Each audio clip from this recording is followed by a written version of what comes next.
Coucou mes anges imparfaits, comment allez-vous? J'espère que vous allez bien. Ne faites pas attention à ma voix enrouée. J'ai pris un petit peu froid.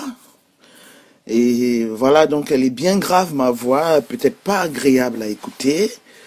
J'en conviendrai avec vous. Mais vous devez être habitué parce que de base, ma voix, elle est grave. Et le matin, elle est toujours grave, hein, voilà. Et puis, elle s'affine un petit peu dans la journée. Voilà. Alors, dans cette vidéo, nous allons parler de comment gérer une amitié et une rupture. Cela vaut bien sûr pour des amours, pour des fraternités ou des sororités. Hein. Il y a un adage qui dit « Trop de familiarité engendre le mépris ». Il ne faudrait pas qu'on dise ça de nous. Pour nous, ça devrait être la familiarité engendre encore plus d'estime, plus de respect. Comment vivre avec nos amis, nos frères, nos amours? Il faut les aimer, il faut les respecter. Il faut être à leur écoute, il faut être doux et il faut pardonner. Même si on se met en colère, on oublie vite sa colère. Comme on dit, que le soleil ne se couche point sur ta colère. Donc il faut choyer, il faut dorloter nos parents, nos papas, nos mamans, surtout quand ils sont encore vivants. Nos amis, nos frères, nos sœurs, nos maris, nos femmes, nos enfants. On peut aussi recadrer les choses quand c'est nécessaire, mais revenir très très vite à l'affection, revenir très très vite à la tendresse qu'on porte à notre entourage.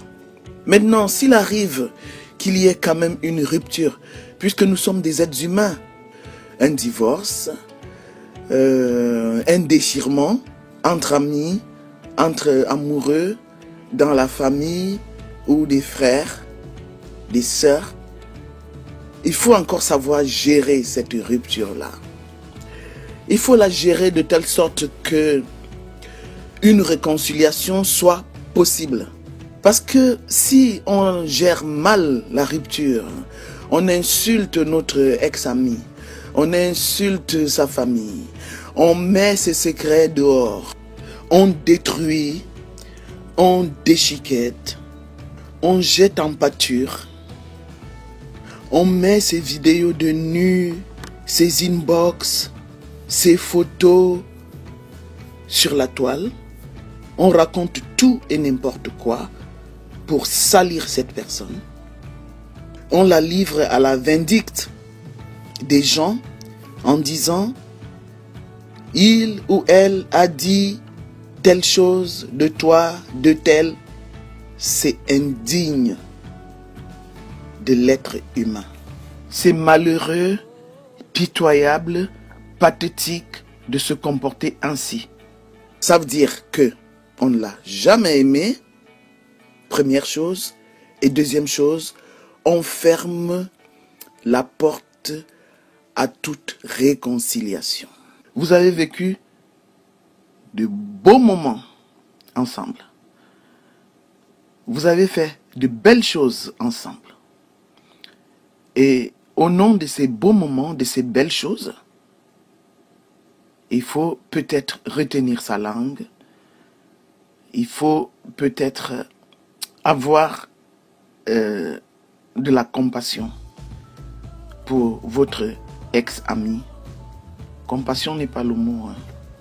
Voilà, il faut retenir sa langue, tout simplement. Parfois, on pense que quand on se sépare de quelqu'un, on va peut-être plus avoir envie de s'approcher de cette personne. C'est pas toujours vrai. La vie est souvent, je dis souvent, pas parfois, bizarre et très ironique. On peut avoir besoin de cette personne un jour.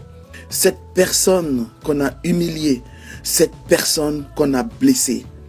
On peut avoir une situation où cette personne est incontournable, où il faut passer par cette personne-là. Il faut pouvoir rester dans le respect. Il faut pouvoir rester cordial et poli. On ne sait jamais. Nul ne connaît l'avenir. Donc il faut faire très très attention. Il faut savoir gérer ses amitiés, ses amours et savoir gérer ses ruptures. C'est très très important. Merci de m'avoir écouté. Likez, abonnez-vous, activez la cloche de notification pour ne rien rater. Ramenez-nous des abonnés sur notre chaîne parce qu'on a de très très belles choses à faire. 1000 bisous et 1000 choses. On est ensemble.